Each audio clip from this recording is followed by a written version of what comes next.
ये बात है 14 जून 2022 की, जब कनाडा और डेनमार्क के दरमियान आर्कटिक ओशन में दुनिया का सबसे बड़ा ओशियानिक बॉर्डर बनाया गया। कनाडा और डेनमार्क ज़ाहरी तौर पर तो दोस्त कंट्रीज़ हैं और इनके दरमियान कोई डिस्प्यूट नज़र नहीं आता, लेकिन तकरीबन पिछले 50 साल से ये दोनों कंट्रीज़ विस्की वार के नाम से एक लड़ाई लड़ते रहे हैं। आज की हिस्ट्री एक्सप्लोरर की इस वीडियो में हम तफसील से जानेंगे कि ये विस्की वार क्या थी और कैसे ख़त्म हुई। किंगडम ऑफ डेनमार्क में बेसिकली 3 कंट्रीज़ डेनमार्क, ग्रीनलैंड और फैरो आइलैंड शामिल हैं। कनाडा और डेनमार्क के दरमियान तकरीबन 50 साल पहले उस वक्त बॉर्डर डिस्प्यूट स्टार्ट हुआ जब उन्होंने ओशियानिक बॉर्डर के एग्रीमेंट पर साइन किए। ये ओशियानिक बॉर्डर कनाडा के इलाके नोनावित और डेनमार्क के सेमी ऑटोनमस कंट्री ग्रीनलैंड के दरमियान मौजूद हांस आइलैंड था। कनाडा ने दावा किया कि ये आइलैंड उनका है क्योंकि ये 1880 में किए गए एक एग्रीमेंट का हिस्सा था। डेनमार्क ने कहा कि ये ग्रीनलैंड का हिस्सा है और वहाँ के इन्वेट लोग उसे शिकार के लिए इस्तेमाल करते थे। हांस आइलैंड पर किसी दौर में अमेरिका भी क्लेम करता था, लेकिन 1917 में अमेरिका ने इस एरिया पर अपना क्लेम उस वक्त ख़त्म कर दिया था जब उसने डेनमार्क से यूएस वर्जिन आइलैंड खरीदा था। हांस आइलैंड एक छोटा सा आइलैंड है जिसका एरिया सिर्फ 1.3 स्क्वायर किलोमीटर है और इस पर डिस्प्यूट भी आइलैंड के बारे में है, उसके अराउंड ओशियानिक सरफेस का नहीं है।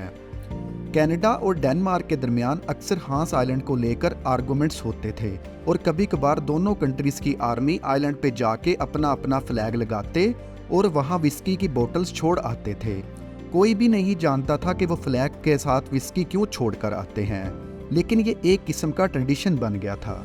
2005 में कनाडा के मिनिस्टर बिल ग्राहम ने हांस आइलैंड पर पत्थर के एक खास स्ट्रक्चर का विजिट किया जिसे इनुक्सुक कहते हैं, जिसे कनाडा की आर्मी ने वहां बनाया था। कनाडा ये मैसेज देना चाहता था कि ये आइलैंड उनका है। खास तौर पर जब ये आर्कटिक रीजन बहुत इंपॉर्टेंट होता जा रहा था, डेनमार्क को ये पसंद नहीं आया और यूनाइटेड नेशन की कॉन्फ्रेंस के दौरान दोनों कंट्रीज ने हांस आइलैंड की ओनरशिप के बारे में स्टेटमेंट्स दी। वो इस प्रॉब्लम को पीसफुली सॉल्व करना चाहते थे। ये डिस्प्यूट 2011 में कैनेडियन हाउस ऑफ कॉमन्स में भी हल्के फुल्के झगड़ों का बायस बना, जब उस वक्त के प्राइम मिनिस्टर स्टीफन हार्पर ने कैबिनेट मिनिस्टर को हांस आइलैंड में एम्बेसडर के तौर पर भेजने की सजेशन दी, जिस पर फॉरेन मिनिस्टर ने एक वर्बल जवाब दिया कि मैं हांस आइलैंड पर सॉवरेनिटी नहीं छोड़ूंगा। हम हांस आइलैंड में एम्बेसडर नहीं भेजेंगे क्योंकि ये कनाडा का एक इम्पोर्टेंट पार्ट है। मई 2018 में कनाडा और डेनमार्क ने हांस आइलैंड के इशू को सॉल्व करने के लिए मिलकर काम करने का फैसला किया। उन्होंने नेगोशिएशंस के दौरान नोनोविट के इलाके से ताल्लुक रखने वाले यूनिट लोगों को भी शामिल किया। ये एक एग्रीमेंट की वजह से था जिसमें कहा गया था कि कनाडा की गवर्नमेंट को इस इंटरनेशनल एग्रीमेंट के बारे में बात करते वक्त यूनिट लोगों को भी शामिल करना होगा। आखिरकार 14 जून 2022 को दोनों कंट्रीज एक फेयर सोल्यूशन पर एग्री हो गए। उन्होंने हांस आइलैंड को नेचुरल रिच यानी पहाड़ी चोटी के साथ डिवाइड करने का फैसला किया। इस एग्रीमेंट के मुताबिक आइलैंड का तकरीबन 60% हिस्सा डेनमार्क और बाकी 40% कनाडा को दिया गया।